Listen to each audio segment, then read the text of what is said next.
Page 92 et 93 ka tafsir al-Qur'an 2. Allahu alla la ilaha ala reweteɗo illa huwa e gonga. Allahu alla la ilaha ala reweteɗo illa huwa si wona kanko. La yajma'annakum wallahi umubindiro yay ila yawmil qiyamati faade nyalande dargal la rayba fi sikki wala nyalande. Wa man asdaqu ala nun wowlowo gonga min Allah ha hewto Allah hadisa me yewtore. Famalakum kodum hebi onon julbe ben fil munafiqina fiibe nafiqibe fi atayni do woni feddeji didi wobbe no inna piyembe wobbe no wi'a o e terto dembe. Wallahu ko Allah arkasahum woni ko uggini be woni ko deppiti be bima e nafiqi yagal bima kasabu sababu boneji ko be faggiti ko. Aturiduna e ka on faala tahdunde fewno to man adallallahu Allah majjini wa man yudlilillahu kala Allah majjini falan tajida lahu a hebantamo sabila lawol. Waddu hibe yelo law takfuruna hara on yeddayno kama kafaru wano kambe kadi be yeddiri non fatakununa lato don sawa an haray don fota watan accu be heba yele mabbe on faale mabbe on. Fala tattakhidhu watan jogito minhum be mabbe awliya awil dibbe hatta yuhajiru habe ferabe wa makka be Madina fi sabilillah fi bantugol lawdin Allah kan. Fa inta wallahu sibe hucciti be saliki dum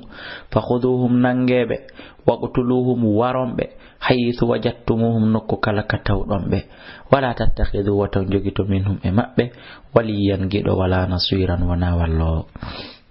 illal ladina sunara ko be yasiluna jokkibe ila qaumin faade yimbe bainakum be woni hakkunde modon wa bainahu hakkunde wa bainahum hakkunde mudum mithaqun ahadi aw ja'ukum ma be ara on hasurat harayno bitti sudurum berde mabbe den an yuqatilukum de be habata on aw yuqatilu ma de be habata qawmahum yimbe mabbe ben. Walau sha Allah si Allah hinu yiduno la sallatahum wurtayno be alaykum edo mon falaqatalukum don be habayno on ko Allah on woni ko sakkibe. Fa in itazalukum saywuni be pottitike on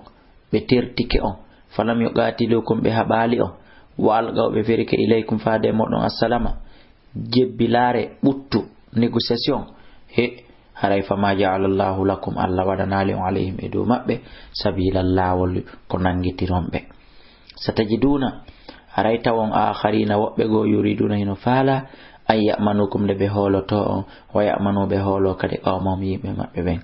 Kullama ruddutuma kala be rutta idal fitinti faade fitino ko don keferu ngu urki sufiha be deppito kadi e der maggu be uggino kadi e der maggu be muta kadi e der maggu dido firoji fo no silli. Fa ilam ya'tazilukum sibe tertaki on wa yulqu be fero ilaykum faade modon assalama kisiye on wa yakuffu be jogito be itta be sura aidihum juude mabbe den fakhudu e modon be itta de modon be sura de modon be heda de modon fakhudu maray nangebe waqtuluhum warombe haythu sagiftumum nokko kala kataw dombe wa ulaikum be do modon ja'alna lakum min wadani alayhim edo mabbe sultanan dalil mubinan feñudo bangudo timmudo wonde yon piwbe. Wa ma kana hanana non li mu'minin wonande gomdindo an yaqtulande o warata mu'minan gomdindo illa khata'an si wonara ko e hore faljere. Wa man qatala kala wardo mu'minan gomdindo khata'an e faljere haray hino ko warata ko yo Allah dande fatahariru akabatin ko yorin din dande ko yo dar maccudo makko ma kordo makko gomdindo mu'minatin har ko gomdindo rin dinamo wadiyatun o wada kadi diya musallamatun jonnetedo ila halifade yimbe wara don illa an yasaddaqu sona be yafosi be yafike kambe haray gazi kono non kafara on ka Allah kanyum o waday. Fa in kana silatike wara don min qaumin ko jiado yimbe adu wilakum aybe modon bi mana sibbe makko be ko kefero heferbe o kono kanko wara do mu'minun ko gomdindo fatahariru agabatin haray ko rindingol dande mu'minatin gomdinde kono haray diya jonne take be da bay ko be heferabe sibi bi jawdi ko be habira contre islam. Wa in kana silatike wara do min qaumin ko jiado yimbe bainakum wa bainahum be woni hakkunde mon e mudum mithaqun ahadi wonde on habatabe be habata on tay kadi be respecti ahadini haray don fadiyatun on jonnay diya musallamatun jabetedo jonnetedo ila alifade be makko ben wata hari ragabatin irin dingol dande den toujours mu'minatin gomdinde wallam yejidi kala mo hebali ko rinɗinira dande ko mo heɓali maccuɗo mo rinɗina fasiyamu haray ko yo horu shaharayni lebbi ɗiɗi mutatabi eni yokkodirɗi ɗiɗi ko alda e taƴidirgol si wonara ko ganto timmugo tawbatan ɗum ɗo ko tububuye min Allah immorde ka Allah wa kana Allahu Allah latiki aliman ko anduɗo hakiman ko ñeñuɗo e ñawre makko nden wa man yaqtul kala warɗo mu'minan gomɗinɗo mutaammidan tawi ko teware pas o warri fa jazaa'uhu joddi makko ndin kanko warɗon jahannam ko yite jahannama khalidan ko luttowo fiha nder ton wa ghadiba Allah alayhi epi kadi Allah tikkanimo monanike mo pes wala naw Allah huɗimo wa adala wa Allah maranimo adaban lette aziman mawnude ya ayyuhalladhina amanu kono e gomɗinɓe idha darabtum sihiɗon yawde fil ardi fi sabilillah fi ɓantugol lawdin Allah kam fatabayyanu taske moƴƴa ko won ɗum huwude kon wala taqulu wata on daro wiyon liman alqa wonande on bugiɗo ilaykum faade moɗon assalama konngol kisiye daro ɗon wi on mo lasta mu'minan a fenay wona a gomɗinɗo tabtahuna ɗon ɗaɓɓa aradal hayati duniya jawle hoy al